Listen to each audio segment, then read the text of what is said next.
ভারত একেবারে চিহ্নিত করে করে পাকিস্তানের জঙ্গি ঘাঁটিগুলো ধ্বংস করে দেয়, কিন্তু পাকিস্তান কতটা নির্লজ্জ দেখুন। পাকিস্তান যে হামলা চালানোর চেষ্টা করলো ভারতের ওপর, সেটা একেবারে ব্যর্থ করে দিল ভারত। পাক হামলার কথা জানালো ভারত সরকার। কাল রাতে ভারতের 15টি শহরে হামলার চেষ্টা করেছিল পাকিস্তান। শ্রীনগর, অমৃতসর, পাঠানকোট, জলন্ধর, চণ্ডীগড়, লুধিয়ানা, অবন্তিপোরা, জম্মুকেও টার্গেট করেছিল পাকিস্তান। তালিকায় ছিল ভাতিন্ডা, কাপুরথালা, আদমপুর এবং ভুজ। কিন্তু পাকিস্তানের সেই টার্গেট, সেই কৌশল একেবারে ব্যর্থ করে পাকিস্তানকে নাস্তানাবুদ করে ছাড়লো ভারত।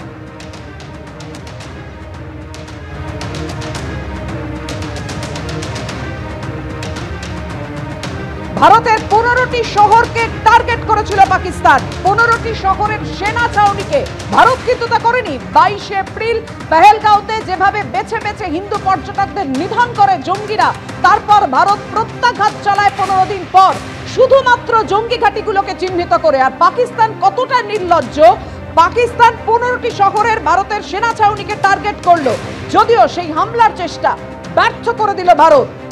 কাল রাতে ভারতের 15টি শহরে হামলার চেষ্টা করেছিল পাকিস্তান। শ্রীনগর, অমৃতসর, পাঠানকোট, জলন্ধর, চণ্ডীগড়, লুধিয়ানা, অবন্তিপোরা, জম্মু, ভাতিন্ডা, কাপুরথালা, আদমপুর, ভুজ, এই শহরগুলো ছিল পাকিস্তানের হামলার তালিকায়, যদিও সেই চেষ্টা ব্যর্থ করল ভারত।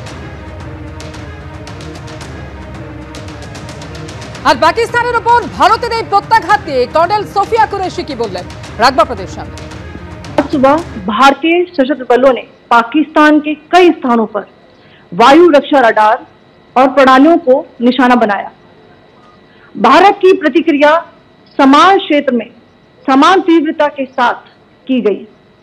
यह विश्वसनीय रूप से ज्ञात हुआ कि लाहौर में स्थित एक वायु रक्षा प्रणाली को निष्क्रिय कर दिया गया। पाकिस्तान ने नियंत्रण रेखा पर आकरण गोलीबारी की तीव्रता बढ़ा दी है, जिसमें कुपवाड़ा, बारामूला, उरी, पुंछ, मेंढर और राजौरी क्षेत्रों में मोर्टार और भारी तोपखाने का इस्तेमाल किया जा रहा है।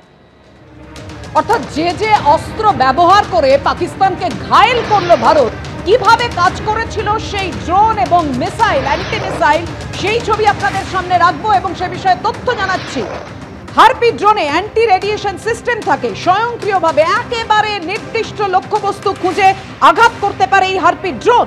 দীর্ঘস্থায়ী আক্রমণে অত্যন্ত কার্যকরী এই হারপি ড্রোন 9 ঘন্টা পর্যন্ত সক্রিয় থাকে।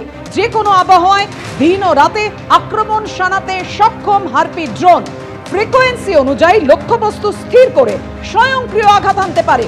যে কোনো দিক থেকে মাটির ওপরে বা গভীরে আঘাত হানতে পারে এই হারপি ড্রোন। শত্রুপক্ষের এয়ার ডিফেন্স সিস্টেম নিষ্ক্রিয় করতে কার্যকরী এই হারপি ড্রোন।